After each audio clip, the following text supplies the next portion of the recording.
Pag-uusapan muna natin ang update mula po sa inyong ahensya sa National Security Council. Nagpalabas kasi ng pahayag ang NSA Secretary Eduardo Año sa pagkakamisquote kay AFP Chief of Staff Romeo Bronner Jr. Ano po ang detalye dito, ADG? Well, meron kasing naging pahayag si Chief of Staff Bronner na may di umano daw destabilization plot, no, laban sa Administrasyong Marcos, no. And minabuti ni Secretary Año na liwanagin ito that si Chief of Staff Bronner yung statement niya was taken out of context. Okay. No. And maliwanag, no, based sa aming monitoring sa ating security sector, sa ating kapulisan, sa ating Armed Forces of the Philippines, na walang ganitong destabilization plot. No? Kasi iba kasi yung nakakarating sa tao pag narinig nila yung word na plot. No? Ibig sabihin may mga nag-aarmas na, meron ng mga nag-uusap. No? And pinaliwanag namin pinaliwanag ni Secretary Año sa taong bayan in his statement na itong mga nag-uusap na ito are mostly the retired. No? They are the retired and the former military officers. And usapan lamang. Okay. No? Walang mga aktibong personnel ng AFP ang kasama rito. You know, alam mo naman, there are always different opinions, no, about how government is run. And yun yung nangyayari na na-monitor namin.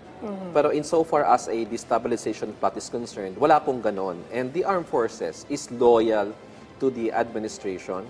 At kung meron mang ganito na destabilization plot, ay sisiguraduhin ng National Security Council na hindi ito magtatagumpay. Okay, ito naman, ADG John. Sa inyo naman, tungkol ito sa inyo na ipinaparatang sa iyo ulit. Oo, tuwing Lunes, ganyan talaga. Kahit na galing tayong lahat sa mahabang bakasyon, kayo, yung iba dyan, no? Kami nandito lang. Ito po, ADG John, ipinaparatang sa inyo na di umano'y witch hunt laban sa independent public intellectuals, citizens, journalists, and peace advocates. Ano ang masasabi mo dito, ADG John? Oo nga eh.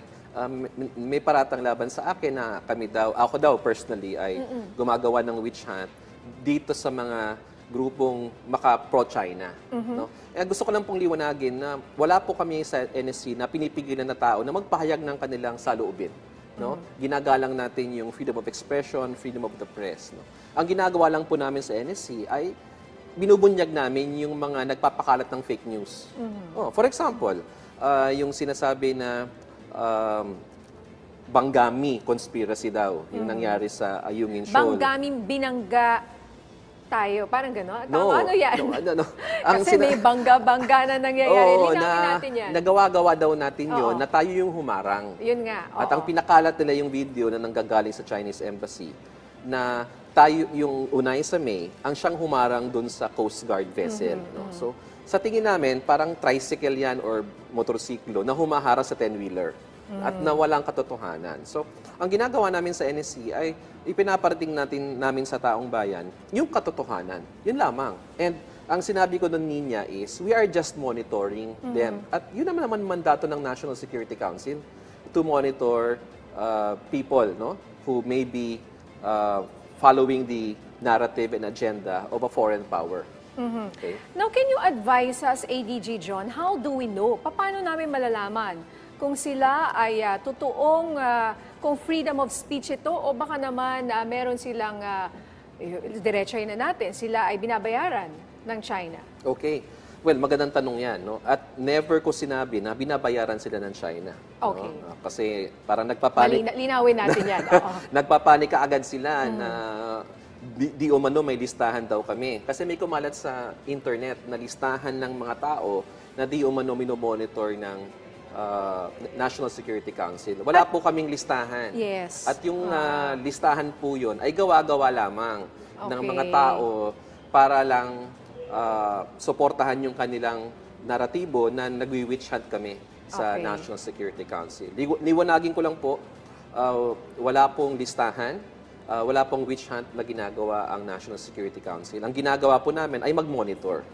Mag-monitor kasi importante po kasi na ang makarating na impormasyon sa ating mga kababayan ay ang katotohanan lamang. And gaya nga ng sinabi ko sa ating programa last week and the week before, kung may mga tao na hindi naniniwala sa sinasabi ng Coast Guard at ng ating Philippine Navy, every time meron tayong activity sa Ayungin Shoal or meron man tayo dito sa Baho de Masinloc, kung ayaw nila maniwala doon, nandyan naman yung independent media. Nandyan yung GMA, nandyan yung ABS-CBN, nandyan ang TV5. Pinapasakay po namin yan sa mga barko ng Coast Guard para sila na mismo ang maging testigo ng ating mga kababayan para makita natin kung ano ba talaga yung nangyayari.